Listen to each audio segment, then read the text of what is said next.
Welcome to another edition of Very Vogue with me, Val Kleinhans. Super excited to talk a little bit of social media today with ERIN CHAU. ERIN is a content creator who is all about confidence and creativity. She loves combining the two with creating for social media and teaching courses so that other creators can level up and be on her level too. ERIN, I'm so grateful for you just being here. Thank you for being here. Thank you so much for having me. I'm so excited. I love talking on podcasts. Yeah. Well, do you have a podcast? I wasn't sure. I don't. I actually don't have my own Okay. podcast, but it was my goal this year to be a guest on 5 podcasts. So when you reached out to Oh, me, I was like, this is helping me achieve my goal. check, check. Well, I would Yeah. definitely love to hear one if you ever make one. I'm absolutely down for that. One of the Thank first you. things, yeah, one of the first things that I wanted to ask was I noticed you're an engineering graduate. So how do we go from Yeah. engineering to social media? So funny story, when I was probably 12 years old, I had a YouTube channel. So I was always in social media. I made Mm, hair tutorials and everything. And that honestly just kickstarted my love for social media. And I still work in I work at a software company 9 to 5. So the engineering is still in me, but I do content creation as a quote unquote side hustle, but I work the same amount of hours as a full-time job. I don't know how you would distinguish that, but I just do everything because I just love so many different aspects of my life.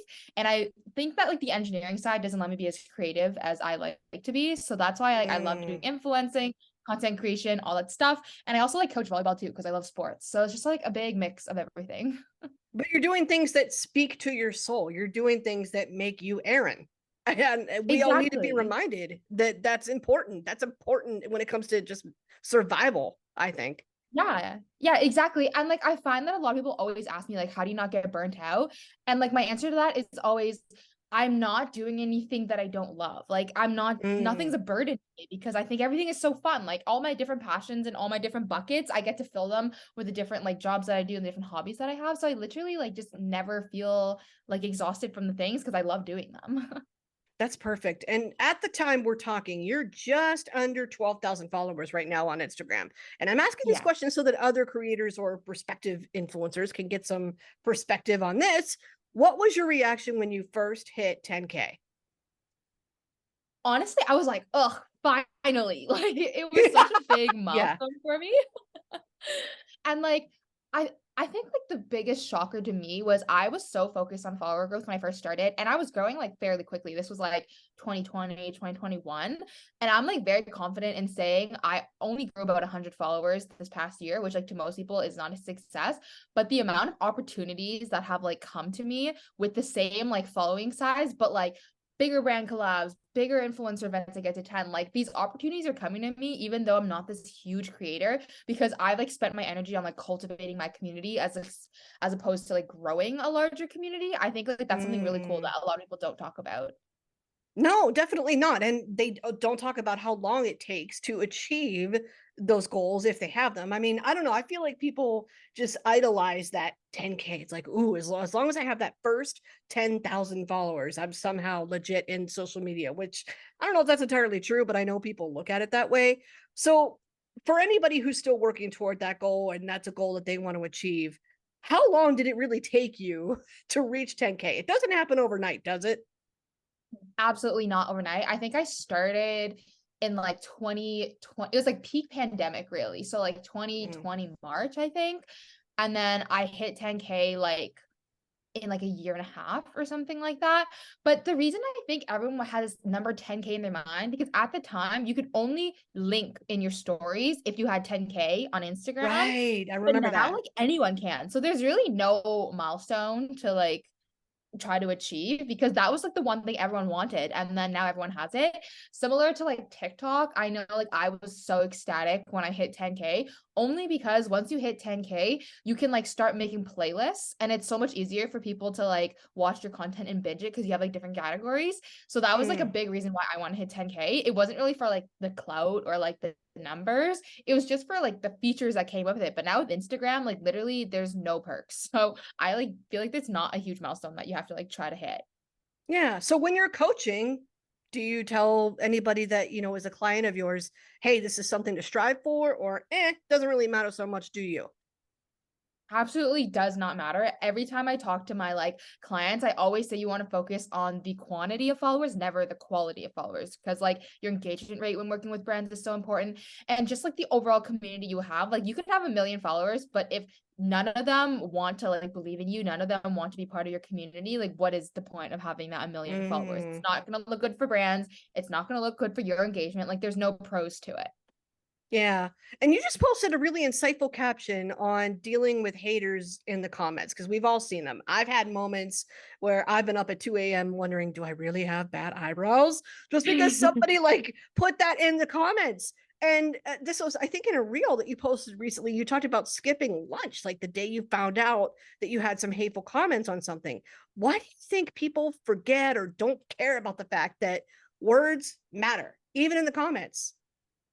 I swear it's like people just think because they're behind a screen, you like can't catch them. The funniest part is all these people leaving hate comments. Like for a backstory for people who don't know, I was featured in this Narcity Canada article, which is like one of the biggest like pop culture things in Canada. And it was all men commenting on the Facebook post saying like Always is. influencing not a real job, like you're not like really living if you're working that many hours in Toronto. And I'm like, listen, you are on a public Facebook post. Like, what if you just screenshot of this and sent them to your manager? Like, would you be so loud then? And I think like the crazy part is people forget that there's someone like a real person behind the screen receiving this content and this form of like criticism. And it just shocks me to the core that like people can be so mean behind the screen because I know for a fact if they were talking to my face, they would not say that to my face. No, I've never even been compelled to leave a comment like that, which is like I literally cannot with the logic behind that. Like, what in your brain permitted you to think that was a great idea? I Literally, like I was always taught as a kid, if you have nothing nice to say, don't say it at all. And I'm like shocked that there are grown adults that don't know that. right, or at least social media is kind of a service for lack of better term. Like it puts out products, it puts out things. You could scroll past. Just like if you don't want to buy Exactly. that thing, you don't have to buy that thing. Like if you don't like what you're seeing, okay, bye. Yeah, like you don't Scroll like on to me, the next. unfollow. Like no hard feelings. I don't know why you have to be like purposely mean to people. Oh, yes. But what got you through that moment, you did another post about this, which I think is also super important for any creator. What got you through that moment was centering yourself with your friends, your family, people you trust. Can you talk about the realization that you came to when you were talking about them or talking with them about that moment? For sure. Like it was so crazy because for me, when I saw that post and I saw the mean comments, I was so upset. But then I have all my friends messaging me. They're like, oh my gosh, Erin, you were featured in this Narcity article. That is so freaking cool. And like Yeah. so many of my friends, like my mom who like doesn't know how to use technology was like, your godmom from Hong Kong sent this to me. And I was like, what the heck? Like that's so cute. But like my mom, like, you don't know how to use Facebook. Like, how'd you find this article? And like that was when it just like kind of hit me where I was like, okay, like this is actually really cool and a really big accomplishment. So like, why am I sitting here dwelling on these like Karens of the world being so mean when I have this huge community that's like rooting for me and like my friends are so proud of me. Like I feel like I should be proud of me too, right? So that was like a big realization that I had like, okay, if I just stop reading the hate comments, then like all of a sudden it's all praise. Yeah. And for real, like it just it speaks to the importance of building the community first and the support system first, which so many of us lose sight of. What reminds you to make that a focus? For sure. Like I always say, I'm not on social media to make money. Like I'm on social media for my mission statement, and that is to empower people to build inner and outer confidence. So whenever I like don't know what to post about or I'm feeling down, I always go back to my mission statement, and it's like, what would I want to see if I was someone who was like following me? If I'm feeling down, what would I want to see? And like, why am I not listening to myself? If I'm saying these to my community, why am I not listening to myself? And whenever I'm down, I try to like remind myself of that. Plus, anytime anybody has ever left me like a really cute DM or telling me like they like my page, I've screenshotted that and put that on a folder in my phone. So when I'm feeling like a little bit of imposter syndrome or I feel like I don't really know what my purpose is anymore, I'll go to those screenshots and I'll just remind myself like, wow, there are actually like so many people that find value in my content, that find value in me. And that kind of just like brings me back up. And I'm like, right, like this was my purpose. This is what I'm doing. Like, let's keep going. Okay, this is sending me right now because I've been guilty of posting like, don't let yourself burn out. Keep, yourself in the priority. Like, always remember to take care of yourself, blah, blah, blah, blah, blah. And then what do I do this past week? I get burned out. And I'm like, man, why can I go back and like read my own caption about like how to prioritize myself and how important that is? Because I need that for Yeah. me in I addition feel to that. I anybody feel that. following. And sometimes I'm like, oh, I'm such a hypocrite. Like I'm telling people to love their body, and here I am looking in the mirror saying, Erin, you're so fat. I'm like, no, stop that. Get that out of your head. You're Stop. beautiful. And like I literally have to remind myself. I like look myself and I'm like, listen, we are beautiful, okay? And I like have to remind myself and like give myself a pep talk. Yeah. I mean, and even like in real life, I've encountered that too. Like I was at, what was it? I was at a dinner with some friends and they have young girls, like under 13. And I went into the restaurant with sunglasses on just because I had a giant pimple like right under my eye and I didn't want anybody to see it. And then they were like, why are you wearing sunglasses? And I was like, oh God, I don't want to have to explain myself. And then now they think that this is what you're supposed to do when you aren't presentable, air quotes. Yeah. And I'm like, no, I don't want that for them. I need to check myself. I don't want to keep doing that. I don't want to behave like that because they're watching. For sure. For sure. And like I think a big thing for me now is like pretending everything that I post is just for my close friends. And like that was a really good mindset that I had because now like I barely ever wear makeup. Like I wear it maybe once a week if I'm going out. But like I'm posting on Mm, my stories without makeup. I'm making TikToks without makeup. And I find that like that was like a huge barrier for me where I was like, I can only film content if I'm wearing makeup. But now it's like, oh, I can like post whenever I want. I can film whenever I want. And like I'm more confident in me and who I am that like makeup doesn't really matter. So that was like a big thing where I was like, okay, if I'm just posting to my close friends, like why would they care? And I kind of just took that mindset to now anytime I post, I'm just pretending it's my close friends.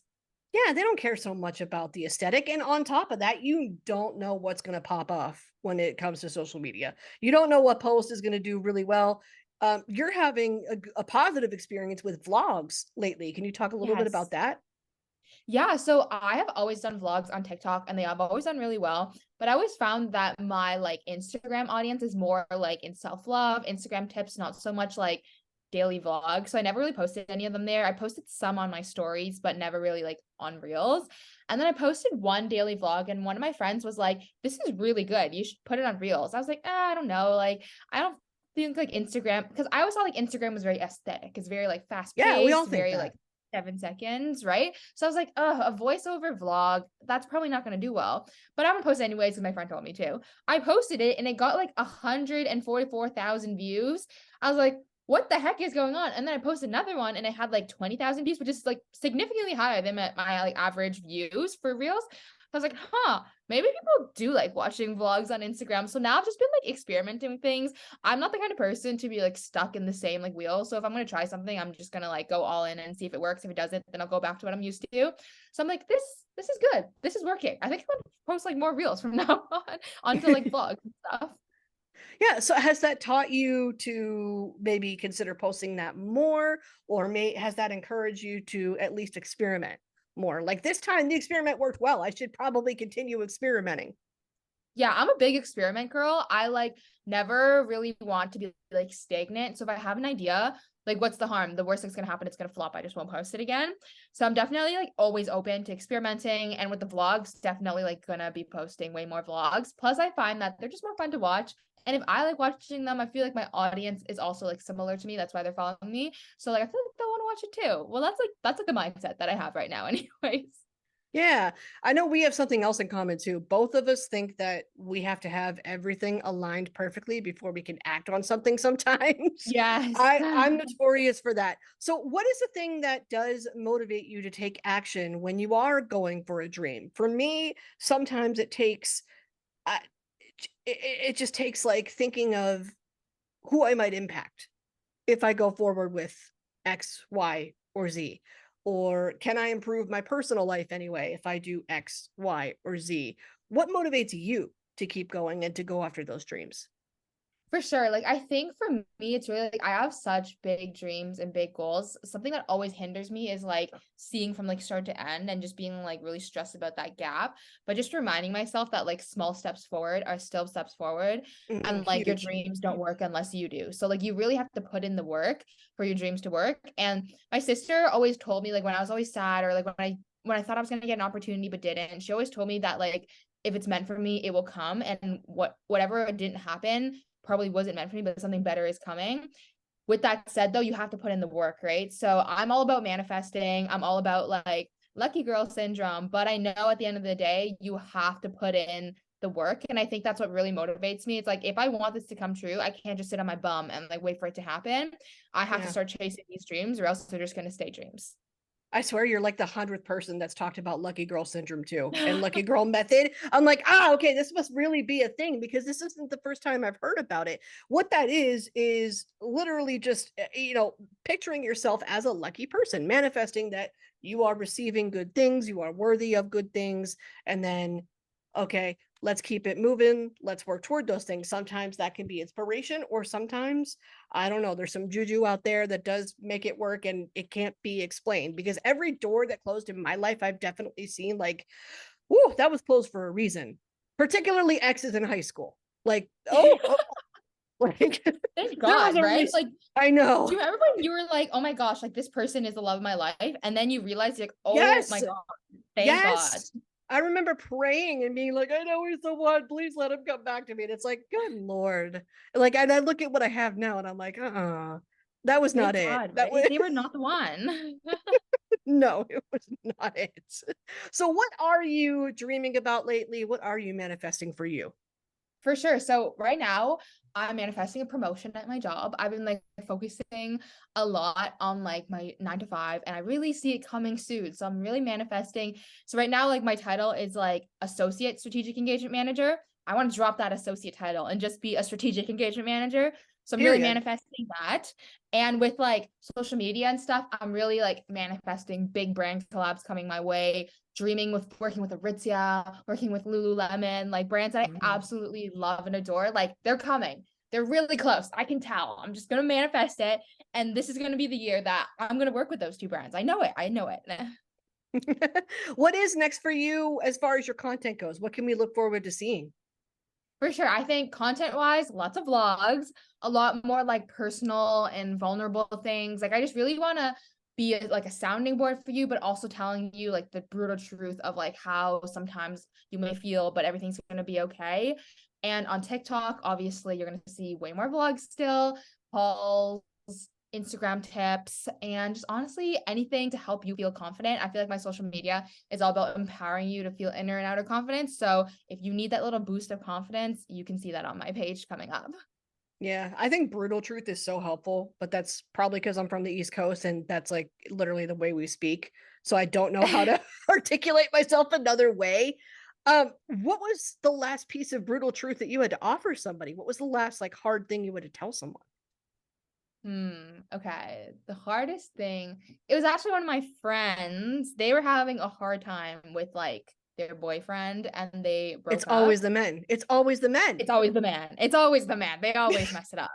But they really thought they were going to be together forever. And I was like, listen, bestie, they are not good for you. There's no part of them that's good for you. And I see you and I see your potential, and they're just not aligned. And it was really hard for her to, like take that in, because when you're in a relationship, you're like kind of blinded by like all the red Yeah, flags. But I'm like, listen, Bessie, the red flags are flagging everywhere. The red flags be flagging. So I really had everywhere. to like spill it out for her. And it's tough because you're like, I don't want to hurt my best friend's feelings, but it's like sometimes you have to tell them the truth. That's what like best friends are for. So Yeah. it's And tough. you can do it in a kind way. I mean, literally just by starting off with, I love you, but I got something to tell you. Like, and I'm telling you this Exactly. because I want better for you, and this is not it right now. Like Exactly. Yeah. every time I watch Love is Blind on Netflix, I'm gonna scream that at those people. Like, sis, Stop. I was no. literally watching that like right before this podcast. Really? Oh, Yeah. I'm like, okay. I'm like, really, Chelsea, you deserve better than Kwame. I'm just gonna say, Literally. I'm gonna say this. I'm like, do you not see how much he still wants Micah? And Micah, I think her friends are subconsciously in love with her. I'm like the one that started crying. I might be. I mean, you know Obsessed. what? If you haven't watched it, I know I'm giving some spoilers right now, but if you haven't watched it by now, it's your own fault. Come on, it's been out. I know this But is, like, I think it's like the live reunion is this weekend or something like it's that. And coming. I'm not fully Yeah. done. Yeah, so I'm like, I have to finish before like the live reunion because I'm watching it live. Oh my God. Did it freak you out whenever you saw Micah's friends just really being like super protective of her? That was a little weird to I me. haven't gotten there yet, to be honest. So Okay. Okay. Well, then you can take notes, come back to me later. Let me know if you got the same vibe. I I'm just got just, to the point where Micah met Paul's mom, and she's like, I didn't understand why oh, we were so different but so alike. That's because like you're dating your mom. I'm so similar with your mom. That was like what the last thing that I saw.